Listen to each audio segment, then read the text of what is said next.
In my comments to my latest video about how accessible Soulmask is for the casual player, I have read a lot of comments of people who seem to have hit a brick wall once they try to progress out of bronze into iron.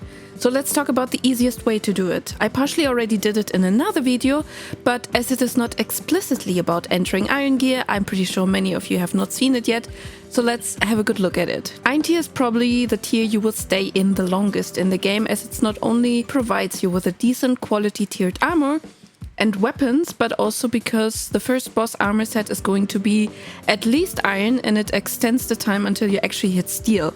In PvP, iron is also the tier you want to reach, at least so you can compete against other tribes.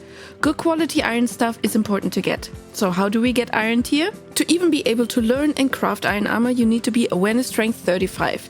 That unlocks the iron pit bonfire and therefore access to the iron level.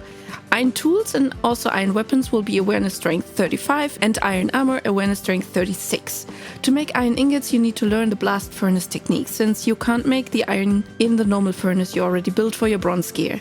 In order to make iron gear, you need carbon powder, and this you get from grinding charcoal. You need quite a bit of coal ore, as it is used as the only valid fuel for the blast furnace. Let's assume you're in bronze and you haven't explored far in any way or form, and you just want to get your first iron weapons to proceed to get to higher content. What you want to do is doing the Ancient Ruins dungeon, and yes, on the map it says copper ore, but every Ancient Ruin dungeon has mechanical enemies that you need to corrode first and then defeat with a blunt weapon like a hammer or gauntlets.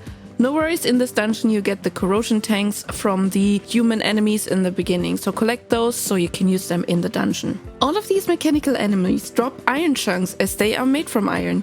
They also drop mechanical parts, which you can also technically turn into iron, but I would hold on to them as you need them later. In the dungeon you will also find your first coal ore in the treasure chests all around the dungeon.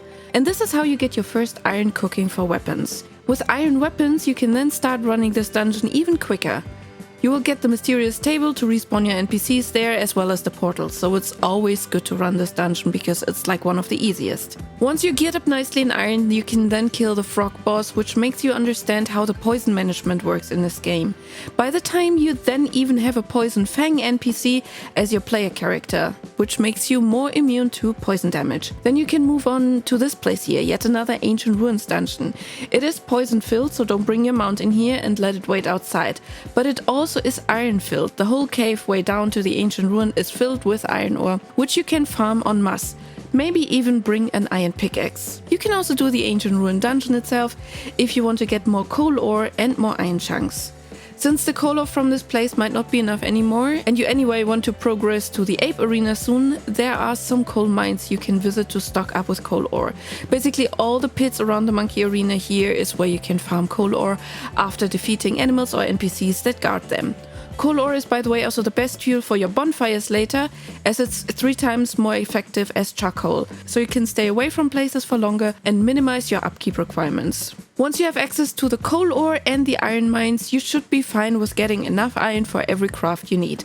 You later will need a ton of iron for making steel. How to break into iron from steel is another big step, and I show you that in this video here. I hope this little guide helped you, and you can now finally upgrade your gear and progress. Thank you for watching, stay alive and thrive!